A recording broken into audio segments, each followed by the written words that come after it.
Dans le cadre de l'exposition Antivirus, ouverte jusqu'au 15 septembre, la Friche organise des moments d'échange avec les artistes à retrouver sur la page Facebook pour les inscriptions. La deuxième rencontre a eu lieu le 29 juin avec Jace. Radio Babouk vous propose de l'écouter parler de son travail. Donc on m'a invité, Eddy Abidi qui est là présent, qui est l'organisateur de cette expo, m'a invité à venir rencontrer donc le public. Comme c'est pas un exercice auquel je suis très habitué, je l'ai pas vraiment préparé et donc plutôt que de vous raconter des bêtises, on va plutôt fonctionner en termes d'échanges et de questions. Et puis je pense que il y a déjà des personnes qui étaient curieuses, donc il y aura certainement des questions. Et puis sinon je pourrais vous raconter ma vie, hein, mais bon voilà. On peut commencer par Madame, par exemple, qui avait des questions et que j'ai fait patienter, du coup. Alors bonsoir, merci à tous d'être présents. Juste un tout petit mot rapide, c'est que pour poser les questions, je vais faire circuler le micro. Quand on fera circuler le micro, on a une petite lingette pour anti-Covid. Voilà, donc rapidement pour poser les choses. Donc c'est une expo, comme vous l'avez bien vu, qui rassemble des artistes qui ont travaillé sur la crise, pendant la crise sanitaire, et qui propose des œuvres, un regard sur ce qu'on a traversé. Voilà, donc il y a des œuvres de Jace qui est avec nous ce soir. Et allez-y pour les questions. Je vais nettoyer mon micro tout de suite. Donc on enregistre. Pourquoi on enregistre ? Pourquoi on parle au micro ? Parce qu'on enregistre tout. Et l'idée c'est de pouvoir pouvoir collecter, enfin faire une espèce pour garder en mémoire ce qui s'est passé. On va le retranscrire pour parler en fait que cette exposition serve aussi d'échange autour de de cet événement un peu incroyable qu'on a tous vécu. Voilà.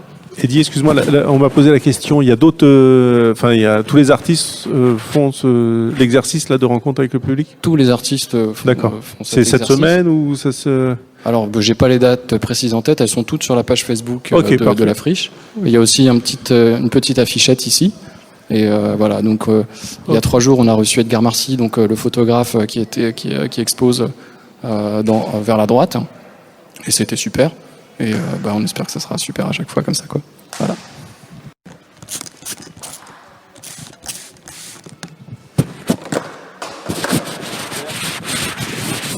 Allez-y, madame. Merci.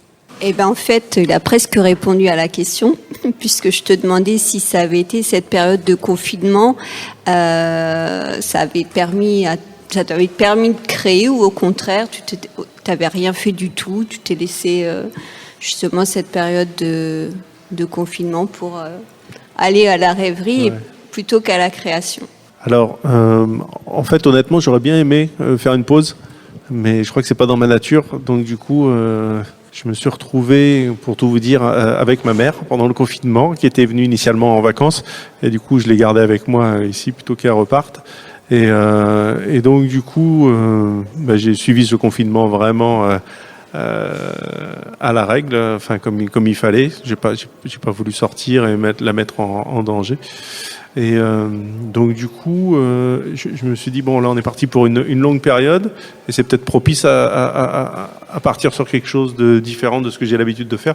Donc du coup, j'ai pas mal bossé sur l'ordi sur un projet qui me tenait à cœur depuis un moment et qui a pas encore vu le jour, mais il est prêt. Mais voilà, il y a des démarches administratives qui sont encore un petit peu longues pour le mettre en route. Mais l'idée globalement, ça va être de proposer une application en fait au public avec laquelle les gens pourront s'amuser avec leurs propres photos, leurs propres vidéos et interagir avec le Gouzou en fait. Voilà.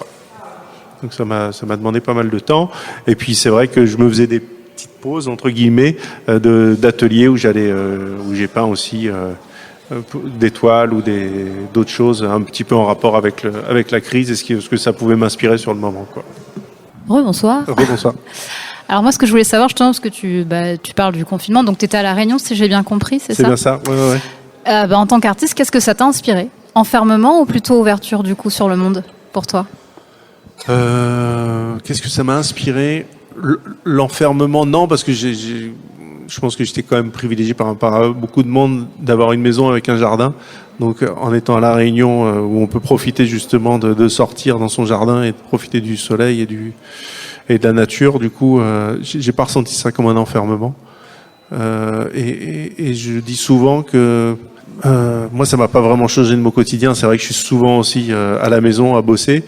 Et du coup, à part ne pas voir les potes et tout ça, ça m'a pas changé plus que ça, quoi. Donc non, je l'ai vraiment pas senti comme un enfermement. J'avais espoir que ça allait changer peut-être des choses dans la société, tout ça. Bon, c'était un peu utopique, malheureusement. Ou en tout cas, on est peut-être trop près de la crise pour en sentir les conséquences, mais enfin, ça allait changer les choses positivement, en tout cas, dans la manière de penser des gens, tout ça. Et en l'occurrence, bon, j'ai pas vraiment l'impression, quoi. Donc on est revenu un petit peu sur nos habitudes anciennes. Bon, voilà. Tu dresses plutôt un constat déceptif, quoi, en fait. C'est plutôt pessimiste, alors. Le bilan monde de d'après. sortie, ouais, plutôt décevant. Ouais, clairement. Ouais. Après, je trouve que les gens étaient quand même vachement coopératifs et collaboratifs, et tout le monde a vraiment joué le jeu. Et pour ça, je trouvais ça chouette, quoi. Enfin, je suis profondément optimiste et positif envers l'homme. Je crois, voilà, même si on se crétinise de plus en plus, mais l'homme a toujours je trouve le pouvoir de rebondir dans des situations de grande crise. Et là, en l'occurrence, je trouve que, voilà, globalement, les gens ont quand même été assez intelligents pour rester enfermés et faire ce qu'il y avait à faire, quoi, rester tranquille, quoi. Voilà. Et à la différence d'un acteur ou d'un chanteur qui a besoin de public, moi, en tant que plasticien, c'est vrai que ça n'a pas du tout été pénalisant. C'est pas une période qui a été pénalisante pour moi, quoi. Voilà. Alors, moi, j'ai une question aussi.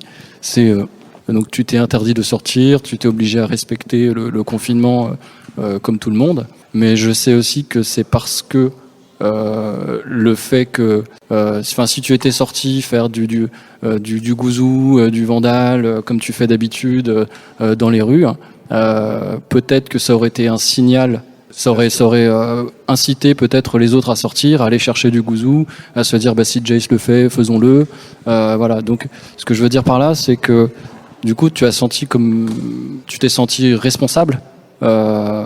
Et est-ce que cette responsabilité, jusqu'où est allée cette responsabilité dans ton processus de création? Est-ce que ça t'a empêché? Est-ce que ça t'a freiné? Est-ce que tu t'es senti obligé de créer? Est-ce que tu t'es dit, face à cette situation, quelle est ma place en tant qu'artiste, quoi? C'est vrai que c'est une bonne question, et dès le début, en fait, c'est ce que j'ai commencé à poster sur les réseaux sociaux, c'est que voilà, il y avait vraiment le choix de ne pas sortir, le choix personnel, et puis aussi effectivement de côté responsable, où il y a des gens qui me suivent et qui sont des fois un peu tellement impliqués que oui, je sais qu'ils seraient sortis également pour prendre des photos, donc ça voulait dire mettre la vie entre guillemets, la vie de ces gens-là aussi en danger. Donc c'était un choix, ouais, de ne pas sortir. Après, c'est vrai que ça a démangé, hein. Je veux dire, des rues vides où il y a personne, c'était tellement facile de pouvoir peindre des endroits. Mais non, voilà, je me suis fait violence. C'est prendre le relais à la maison et de produire des œuvres comme je fais aussi par ailleurs, des œuvres sur différents supports. Là, en l'occurrence, c'est des drapeaux. Il y a eu des choses sur toile, sur métal, enfin comme je fais d'habitude, mais avec un message qui est plus en corrélation avec la situation du moment, avec la crise et la gestion de la crise, surtout par nos dirigeants. Voilà. On découvre en fait les gouzous depuis 2 ans sur La Réunion. Avant, on connaissait pas. Donc voilà, on voudrait en apprendre un peu plus. Ça fait combien de temps? Enfin, niveau technique, c'est toujours en extérieur. Enfin voilà, on est un peu curieux sur la technique. Au niveau de la technique, oui. Elle est multiple. La base quand même, ce qui m'a amené à peindre dans la rue, c'est la bombe, le graffiti. Que je viens de là j'ai commencé par des tags, à écrire mon nom un peu partout, puis très vite je m'en suis lassé, et puis j'ai essayé de trouver quelque chose d'un peu plus interactif en fait avec le public. Ça c'était en 89, après le gouzou est apparu en 92, et Et dès le milieu des années 90, vers 95, je veux dire, j'ai commencé à détourner des affiches publicitaires aussi, des 4x3. Et la loi a commencé un peu à s'intensifier sur ce qui était peinture dans la rue. C'est passé en délit avec des peines d'emprisonnement et des amendes assez fortes. Donc c'est une période où ça m'a fait un peu flipper. Et donc du coup, je me suis dit, je vais essayer de trouver une autre technique. Et donc j'allais récupérer des affiches chez les annonceurs publicitaires que je préparais à la maison et que je venais coller après dans la rue. Donc ça a été une technique supplémentaire après avoir peint sur les murs. Enfin, je continuais à peindre sur des murs, mais voilà, ça me permettait surtout d'avoir une visibilité en centre-ville et en cas d'arrestation, d'avoir que peu à part une amende, ne pas avoir vraiment de gros risques. Et puis après, j'ai adapté aussi en fonction de la taille des murs. J'ai commencé à passer au rouleau, à l'acrylique, pour pouvoir peindre des surfaces plus grandes et plus rapidement. Et pourquoi le gouzou, du coup? Pourquoi le gouzou? Enfin, parce que encore une fois, je vous dis, c'est à un moment donné, écrire son nom, on se retrouve mêlé à une masse de gens qui font ça déjà et que le grand public en tout cas, ne prête pas vraiment attention. Et du coup, on se retrouve un peu perdu dans une masse. Et l'idée, il y a quand même un peu d'idée d'ego dans tout ça quand même. Donc l'idée, c'était de pouvoir se démarquer. Et c'est vrai qu'à travers un personnage, c'est plus facile. On attire plus facilement l'attention des gens. J'ai grandi avec la bande dessinée, donc c'était aussi une manière pour moi d'exprimer. C'était plus facile d'exprimer des émotions et des idées à travers un personnage qu'à travers des lettres. Voilà. Et donc j'ai essayé après un peu de recherche, j'ai essayé de simplifier un maximum le personnage, le rendre le plus basique possible pour qu'il puisse se peindre très rapidement, répondre aux conditions de réalisation de la rue, et puis qu'il soit identifiable aussi assez rapidement et que les gens puissent aussi s'identifier au final. Ça, c'était pas forcément la première intention, mais avec le temps, je me suis rendu compte que voilà, ça parlait à beaucoup de monde et que les gens pouvaient se l'approprier, se refléter à travers ce personnage, quoi. Au final, le fait de l'avoir simplifié un maximum lui donne cette identité forte, quoi. Voilà. J'ai la chance, encore une fois, d'avoir une galerie, ma propre galerie, où je peux vendre mes propres œuvres, donc d'être autonome. Et c'est vrai que pendant le confinement, on a continué à bosser. J'ai une responsable qui est en or et qui a continué à bosser et à pouvoir continuer à proposer le travail que je crée au fur et à mesure. Donc c'est vrai qu'on a eu pas mal ça a bien marché. Voilà. Ouais. Mais après, pas de commande particulière, non. Et Gouzou, il ne vieillit pas, lui. Non, pas comme son créateur, malheureusement. Mais et ouais. Est-ce que tu envisages de sortir de Gouzou ou pas un jour? Mais j'ai fait ça pendant des années. J'avais une autre activité artistique parallèle. C'est vrai que prendre de moins en moins de place, mais pour éviter de me lasser justement, et puis même pour progresser ma technique, j'ai bossé plein d'autres choses à côté. Tu varies les supports, mais Non, pas forcément les supports, le personnage que je mets de côté, et puis je pars sur des choses encore plus figuratives. Oui, je voulais vous demander, est-ce que finalement le Covid-19 c'était pas un peu du pain béni par rapport à la dernière exposition au D2, par rapport à la sensibilisation environnementale? Parce que finalement, c'est un peu le même message que tu fais passer, peut-être. Oui, mais après, je suis pas focalisé sur un sujet non plus. Moi, c'est juste au quotidien. C'est des petites choses que je ressens, que j'essaye de retranscrire. Donc là, c'était le Covid. Bien sûr, l'environnement et l'écologie, c'est un truc qui est présent tout le temps. Des fois, c'est la politique. Des fois, c'est des trucs tout cons. C'est juste l'amour. Je sais pas. J'ai pas vraiment de thème de prédilection. Là, c'est vrai que le Covid, il y avait de quoi faire parce qu'on est quand même sur une époque historique avec très riche en plein d'événements et plein de choses. Donc, il y a de quoi faire en tant qu'artiste. C'est vrai que c'est un peu du pain béni pour nous. Ouais. Après, certains artistes avec qui j'ai discuté, eux se sont vraiment sentis confinés et n'ont pas eu l'inspiration, quoi. Ouais. Après, ça dépend du caractère des uns et des autres, quoi. Bonsoir. Il y a une petite question ou deux. Alors, depuis 92, si j'ai bien compris, le Gouzou. Est-ce qu'il y a une liste des pays exhaustifs dans lesquels il y a eu des dessins, des œuvres de fait? Parce qu'il y a beaucoup de groupes de fans sur Facebook, entre autres, qui essayent de les répertorier, dont ceux qui ont disparu, avec le temps, avec l'érosion ou quoi que ce soit. Et est-ce qu'il y a une liste de pays? Est-ce qu'il y a d'autres pays en projet, avec des rêves ou des endroits où c'est interdit ou des endroits où c'est compliqué? Et après, l'autre partie, par rapport à une autre façon de le développer, avec Pipangaï, entre autres, à La Réunion, mais ça a peut-être changé de nom. Est-ce qu'il n'y a pas une idée de dessin animé qui pourrait être, je dis une bêtise, à titre éducatif, orienté sur des problèmes de société à La Réunion, comme le diabète ou des choses comme ça, ou en tout cas arriver à représenter le gouzou dans des dessins animés qui puissent sensibiliser le jeune réunionnais, mais pas que, mais arriver à le transformer, le faire vivre un petit peu. Voilà. Alors, je vais essayer de reprendre chronologiquement. Donc, première question, la liste exhaustive, il y a une liste qui est quand même assez longue sur Wikipédia, normalement, qui n'a pas été mise à jour là dernièrement, mais il en reste, il y en a quelques-uns qui ont été oubliés. Moi, sur mon propre site, gouzou.net, j'ai essayé de pointer un peu tous les endroits où je suis allé, sans forcément mettre toutes les photos, parce que je pouvais pas, enfin ça allait être trop lourd, donc j'ai fait une petite sélection sur chacun des spots visités. D'ici la fin d'année, ça va être surtout de la métropole. Il y a des projets qui devaient avoir lieu là pendant le confinement qui ont été annulés ou reportés. Après, des pays, j'ai dû faire 18% des pays, 20% même pas, donc il y a encore une palette large. J'aimerais bien faire les terres australes, faire la rotation avec le Marion Dufresne, partir un mois et visiter les différentes îles. Ça, c'est un truc que j'ai un peu en tête. L'Australie, tout le monde me parle de l'Australie, c'est pas forcément un pays qui m'attire, mais ça aiguise en tout cas ma curiosité. J'aimerais bien. Malheureusement, je parle pas espagnol, mais j'aimerais beaucoup. Ouais. Amérique latine, Amérique du Sud, ouais. Et après, pour question dessin animé, ça fait des années que j'en rêve. En ayant bossé un petit peu justement sur des petites animations là pendant le confinement, je me rends compte que c'est très chronophage. Donc il faudrait vraiment que je me mette en pause des mois, voire 1 ou 2 ans pour vraiment monter ce projet-là. Mais malgré tout, il y a un ami qui est un petit peu dessus. Voilà. Donc peut-être que ça verra le jour.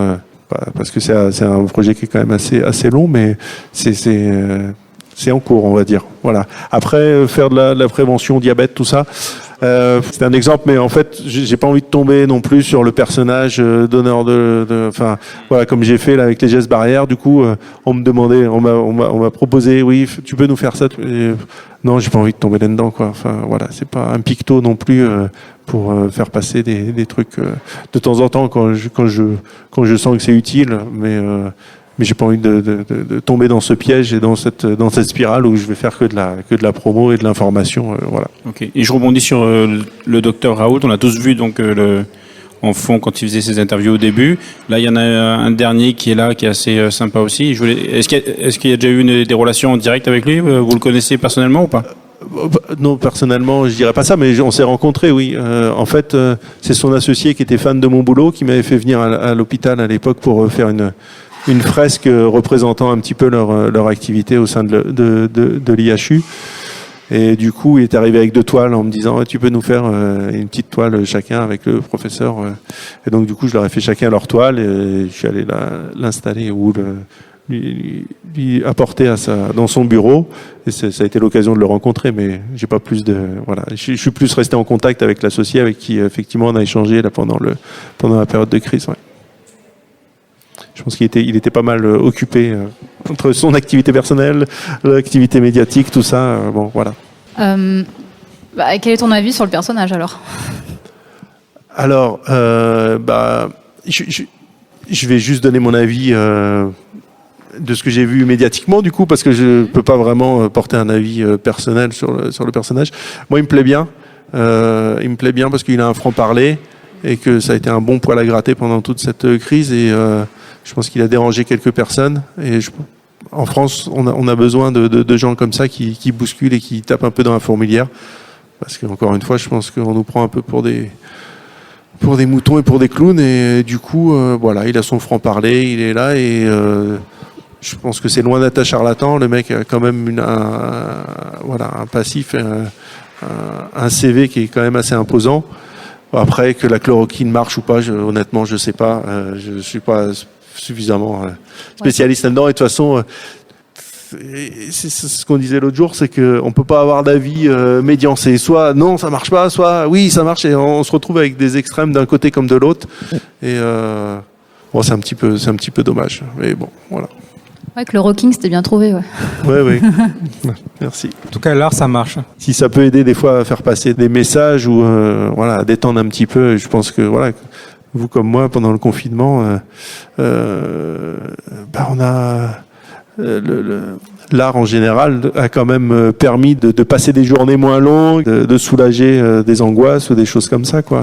Entre les films, la musique qu'on a pu écouter, des livres à lire, il y a plein de choses qui, voilà. Moi, j'avais une question sur le début de votre carrière. J'ai vu peut-être pas les premiers Gouzous, mais dans les années 90. Et ma question, c'est qu'est-ce qui vous a motivé à travailler dehors, à offrir ces Gouzous au public, parce que j'ai pas le souvenir que vous faisiez des tableaux à vendre à ce moment-là.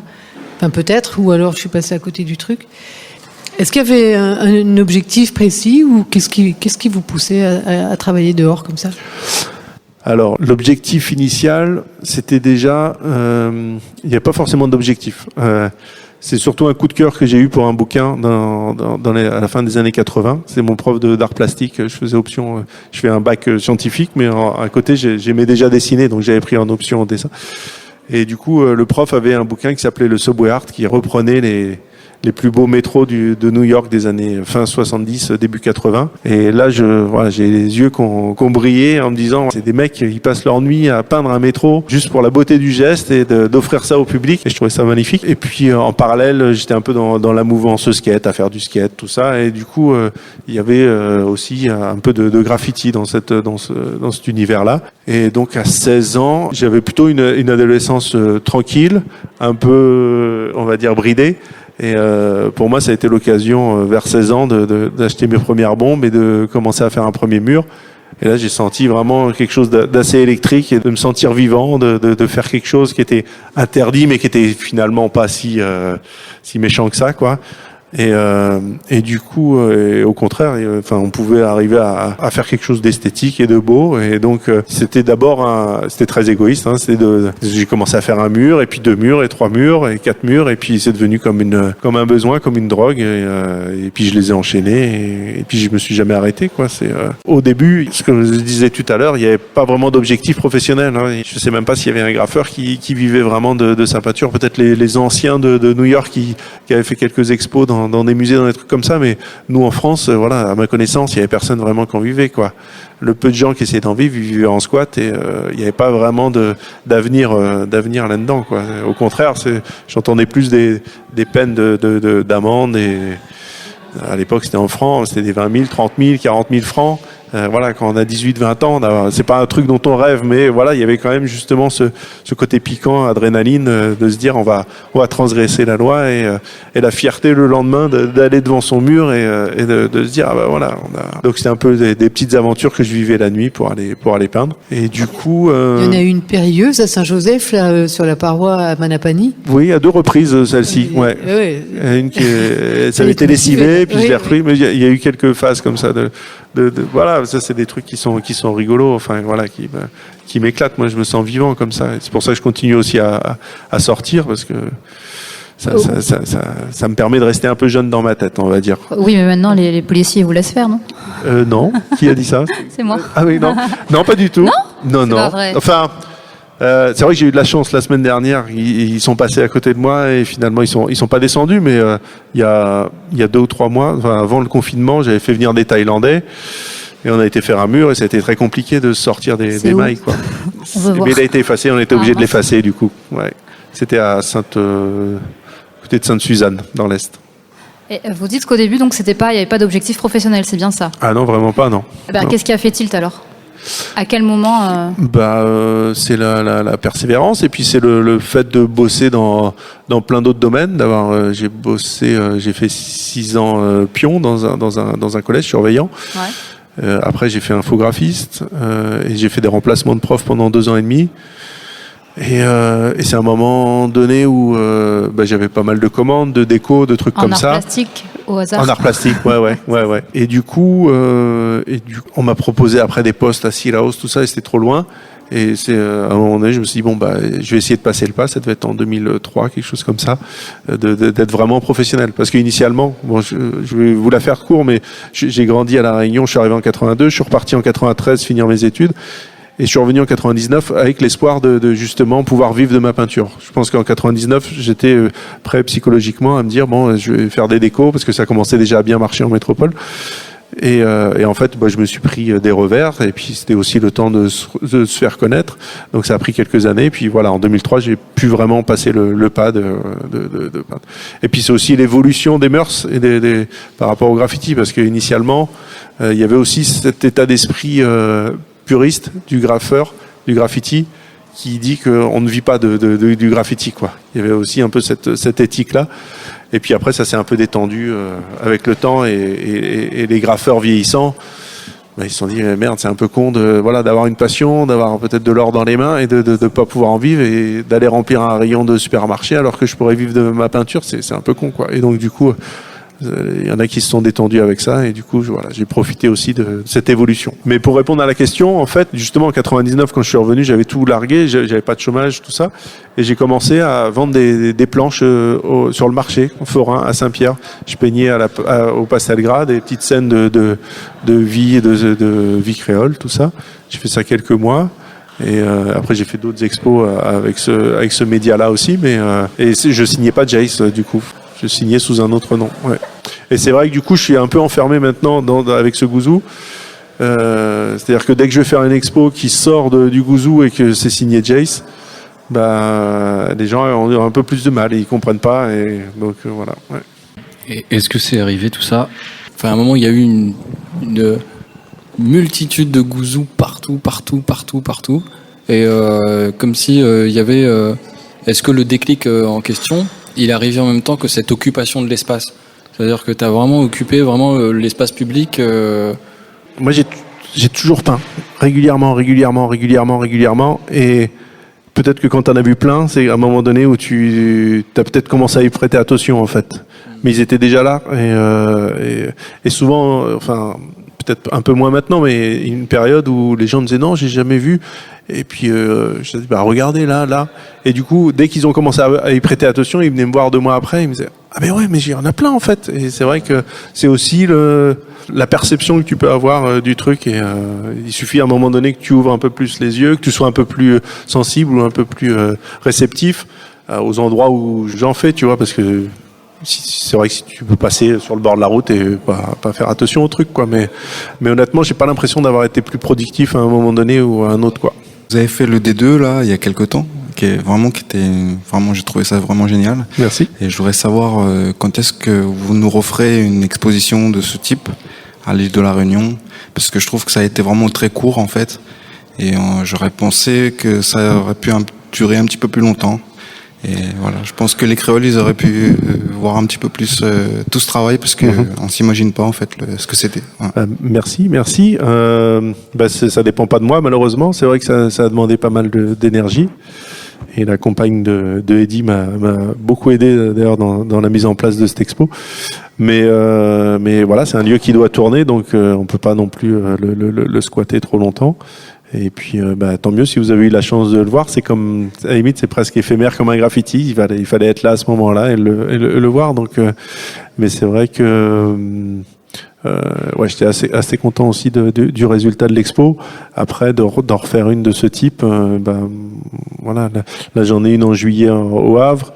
Après, je vais en avoir une en février à Montpellier. Il faut que j'alimente aussi moi ma propre galerie. Enfin voilà, c'est tout ça. Ça demande quand même beaucoup de boulot.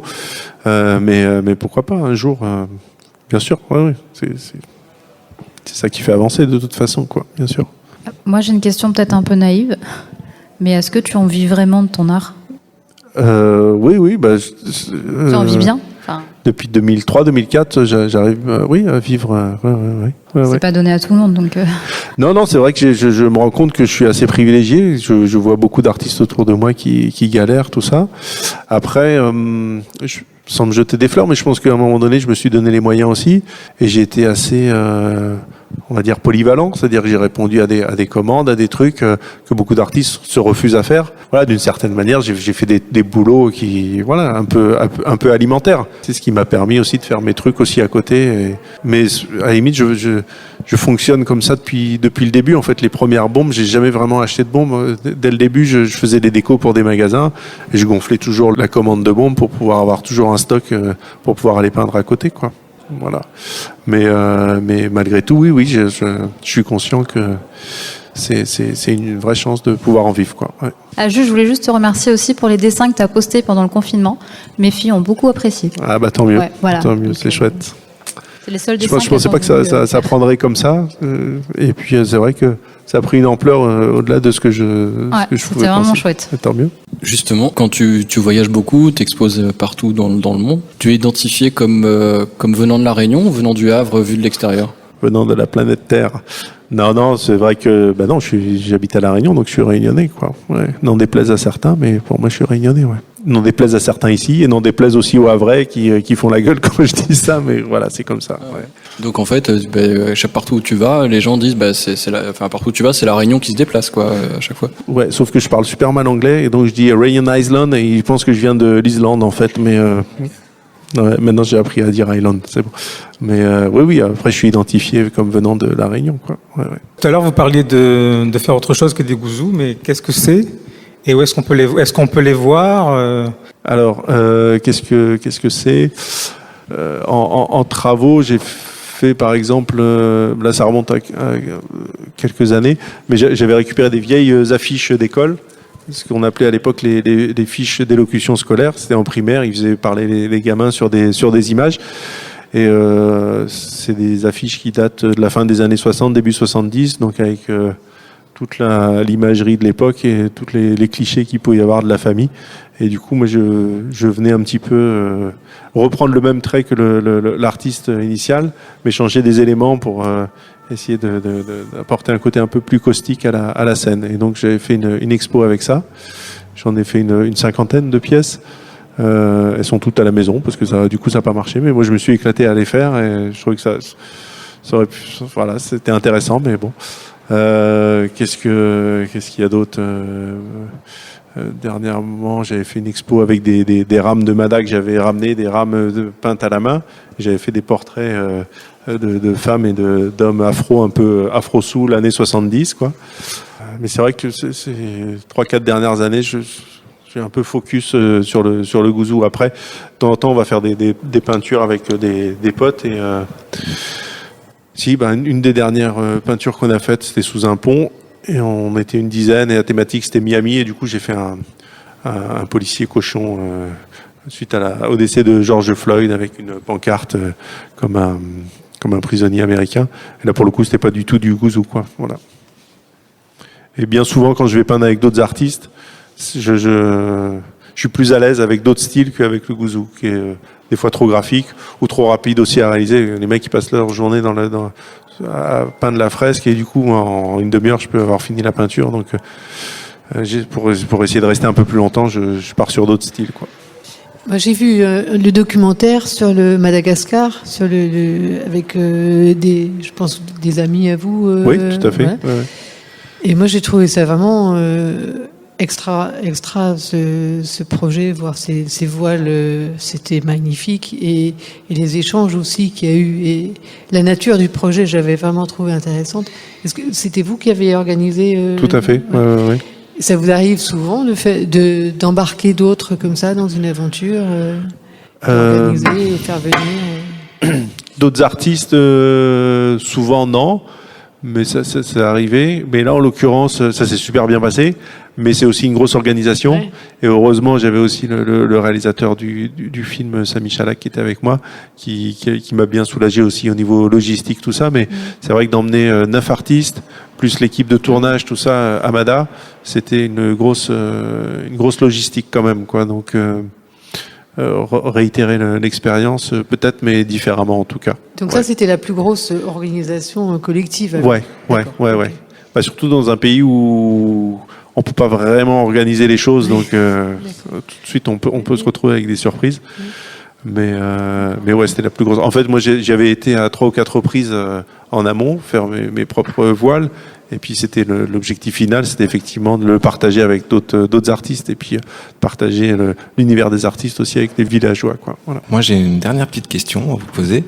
J'ai pu remarquer en fait que vous vous cachez souvent, qu'on connaît pas forcément votre visage. Et j'aurais voulu savoir, aussi pour les auditeurs, si vous pouvez nous expliquer un petit peu si c'est une démarche voulue vraiment ou pas. Oui, bien sûr, c'est voulu.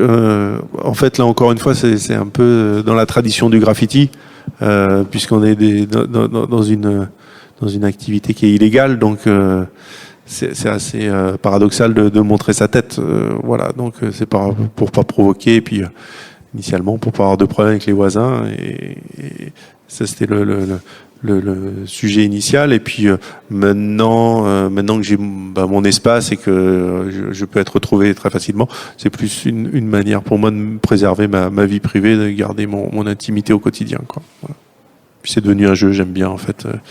J'aime bien les soirées déguisées, donc voilà, mettre des chapeaux, des trucs, des perruques, voilà, ça m'amuse aussi. Qui est Banksy? On le sait, hein. Oui. Il s'était fait griller en Jamaïque en 2005, 2006, peut-être quelque chose comme ça, quoi. Mais il y a des photos qu'on tournait avec sa tête et puis son identité véritablement. Ouais. C'est bien de garder ce mystère. Ce que je disais tout à l'heure, des fois c'est un peu décevant de voir une personne. Enfin, moi ce que j'aimais bien aussi quand je regardais ce bouquin sur les graffitis de métro, c'est d'imaginer la personne qui est derrière, et ça fait partie aussi du truc. Voilà. Tu fais tes expos, tes propres expositions, etc. Quel est le rapport que tu entretiens avec les grands musées, l'art contemporain? Comment est-ce que tu es perçu venant du street art, venant de la rue, tout ça? Est-ce que ça existe encore, cette frontière entre le musée, la rue et tout? Comment ça a évolué? Si tu regardes bien, c'est vrai que ces dernières années, le street art, pour employer un terme générique, c'est vachement institutionnalisé, tout ça. Et je pense que Banksy a quand même vachement contribué à tout ça, avec des ventes aux enchères assez records. Et donc, de plus en plus, je pense que ce mouvement va rester ancré dans l'histoire de l'art, malgré que ça dérange certaines personnes. Mais voilà, indéniablement, il aura marqué la fin du 20e et le début du 21e. Donc il y a déjà eu des expos dans des musées. Donc les musées se sont déjà ouverts à ça.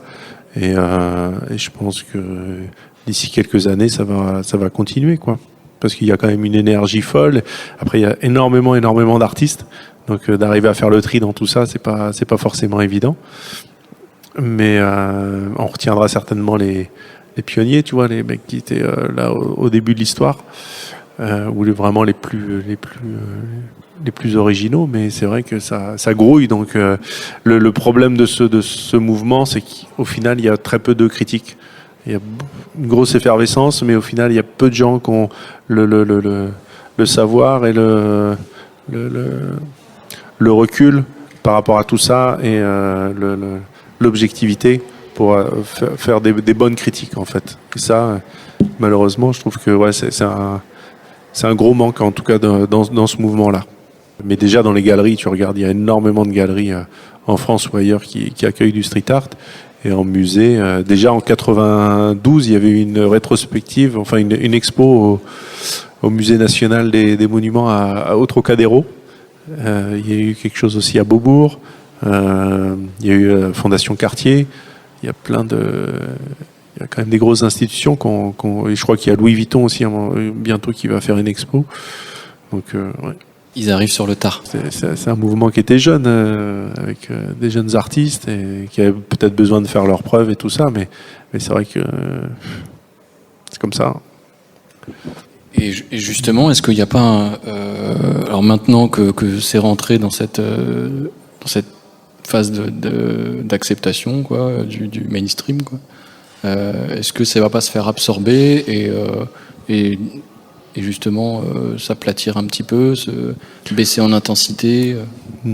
Après, c'est propre à chacun. Tu as encore plein d'artistes qui sont Tu vois un mec comme Space Invader qui vend des pièces qui a dépassé le 1 million d'euros maintenant, qui continue à faire ses trucs dans la rue. Donc ça ne l'empêche pas, tu vois, au contraire, de continuer à faire. Il y en a des mecs comme Obey qui sont quand même plus calmés, tu vois, qui sont plus orientés maintenant sur des expos. Après, c'est propre encore une fois à chacun. Mais de toute manière, il y aura toujours une nouvelle génération qui portera qui sera motivée et pour continuer à peindre dans la rue de toute manière, quoi. Est-ce qu'il va finir par exister du street art académique? J'ai envie de te dire non, parce que c'est tellement large, la palette d'expression est tellement large que tu peux... Enfin, tu vois, quand t'as un mec qui va coller de la mosaïque, t'en as un autre qui va te faire de l'abstrait. Après, je trouve il y en a beaucoup qui reviennent sur des classiques de l'art, qui revisitent, si tu veux, mais après, moi, des fois c'est bien fait, mais des fois c'est un peu... Enfin, tu vois, je comprends pas d'avoir autant évolué pour revenir sur des fondamentaux. Mais il y a pas des codes qui transcendent le genre, justement, enfin des codes entre vous, enfin.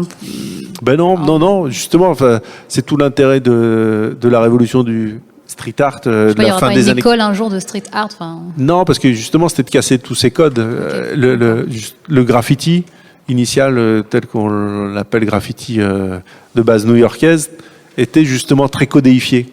Et moi, ça me saoulait en fait. Et je me retrouvais face à des ayatollahs du graffiti à Paris, où les mecs, il fallait peindre des lettres comme ça et tout ça. Je dis mais moi, je fais du graffiti, c'est pour m'éclater, c'est pour qu'il n'y ait pas de règles justement. Enfin, tu vois, c'est pas pour que tu me dises ce que j'ai à faire sur un mur. Donc, et ça a éclaté effectivement à la fin des années 90, début 2000. Avec le street art, où il n'y avait plus vraiment de règles, et donc c'était juste le fait de s'exprimer dans la rue par différents médias. Donc c'est tellement large qu'on peut pas...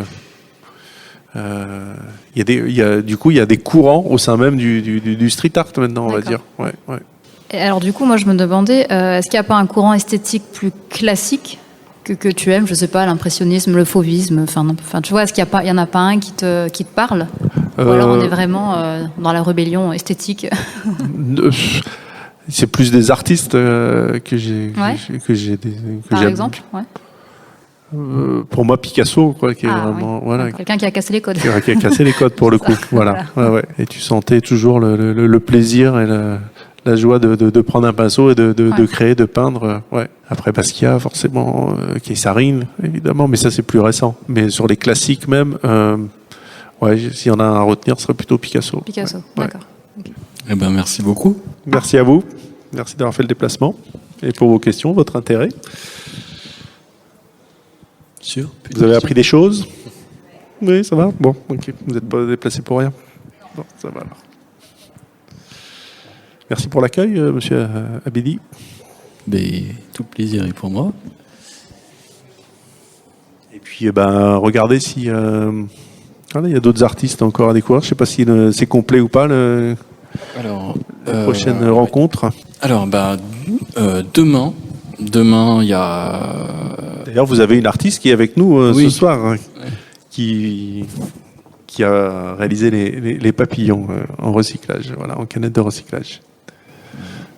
Et donc, vous êtes prévu le vendredi 3 juillet. Parlez-en autour de vous, faites tourner l'info. Voilà, c'est simple. N'hésitez pas, il y a du thé, il y a des biscuits, servez-vous. Voilà. Et si vous voulez échanger comme ça, très simplement avec les artistes qui ont exposé, voilà, vous allez sur notre Facebook. Il y a toutes les dates, je peux vous les dire rapidement. Donc demain, Henri Maillot à 17h30. J'ai écrit 18h, mais en fait c'est 17h30. Jeudi 2 juillet, ce jeudi, donc il y a Migline Paroumanou qui est en résidence à la Friche. C'est une céramiste qui est aussi prof aux Beaux-Arts et qui fait un super travail. Elle a fait les masques qui sont là et elle a fait un gros travail de recherche de formes endémiques. Elle va chercher dans la nature les plantes, elle fait des sculptures à partir de baba-figues, de feuilles de mangue, dans son atelier. Elle vous le fera visiter. Ouais, elle est en résidence ici, à la Friche. Ouais, donc il y a son atelier qui est là, elle a fait plein de choses autour de... voilà, une recherche sur la relation entre sur la créolité, mais pas que, quoi. C'est comment justement donner des formes à tout ça, quoi, à quelque chose qui n'en a pas vraiment, enfin qui se cherche, quoi. Et donc elle va chercher ça, elle va chercher ces formes-là dans la nature, dans les feuilles d'arbres, dans les écorces, dans les voilà.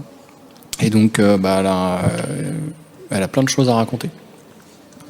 Après, Kenby, donc qui est là, vendredi 3 juillet, le lendemain. La semaine d'après, c'est Gorgouane, qui est aussi en résidence à la Friche, je sais pas si tout le monde le connaît, mais c'est un street artiste aussi, hein, donc il a aussi un chouette regard sur tout ça.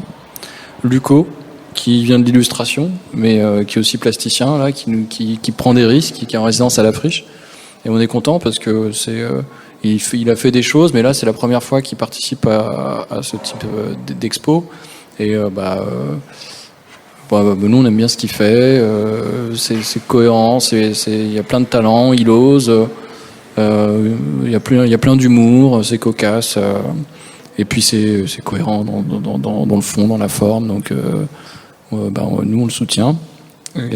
Richard Blancard, qui est un ancien qui a fait cette installation, hein, c'est pas vraiment une sculpture, c'est plutôt une installation, et lui, qui pour le coup est sculpteur, fondeur, et il est installé à la Plaine des Palmistes, et lui il fait partie de l'histoire des artistes de La Réunion, hein, parce qu'il avait une grosse asso avant à Saint-Pierre qui s'appelait Ars en Vol, qui regroupait 40 artistes du sud de La Réunion. Et pendant plus de 15 ans, il s'est bagarré pour développer, pour encourager en fait la créa dans le sud de l'île. Et aujourd'hui, il a arrêté tout ça et il est dans son atelier peinard et il produit, mais sans exposer. Et là, il a fait quelque chose spécialement pour l'expo. Il a fait ça en 2 semaines. Enfin, je l'ai contacté, je lui ai dit t'as quelque chose, il me dit ouais, j'ai des idées. Puis il m'a fait je me dis c'est quand? Ouais, c'est telle date, c'est bon, je peux le tenir. Et puis hop, il l'a sorti. Mais à côté de ça, il fait un énorme travail avec l'aluminium, le bronze et la terre. Et il vole des tours, quoi. Et en plus, il est super sympa. Bon voilà, le mardi 21 juillet, il y a Yasmina Touman. Yasmina Touman, elle est avec nous en résidence à la Friche. Elle sort directement des Beaux-Arts. Elle est même là, je crois qu'elle est là. Et donc elle fait des installations plastiques, vidéo, voilà. Et très art contemporain. Et puis enfin, Jean-Bernard Emradami, donc c'est un vieux de la vieille du port, c'est un portois, pur jus. Et qui est peintre, dans l'abstrait total, abstraction totale, et donc que j'ai découvert en fait parce qu'ici s'est passé plein de choses pendant le Covid, c'est-à-dire que comme vous avez pouvoir prendre dans l'expo, il y a plein de machines à coudre, et donc ça a servi. On avait transformé le hangar en atelier de confection de masques parce que les gens flippaient, tout le monde flippait, ils voulaient se protéger, donc on a sorti les machines à coudre, on a ouvert les portes et c'est des mamans, des grands-mères qui sont venus faire des masques pour leur famille. Et Jean-Bernard, il est venu les aider parce qu'il sait bien couper, droit, machin, il sait tout faire. Et comme il a participé à tout ça, et c'était normal qu'il expose avec nous, quoi. Voilà, on a fait le tour. Allez sur Facebook, il y a tout, partagez, parce qu'on essaie d'impulser cette démarche de rencontre en toute simplicité.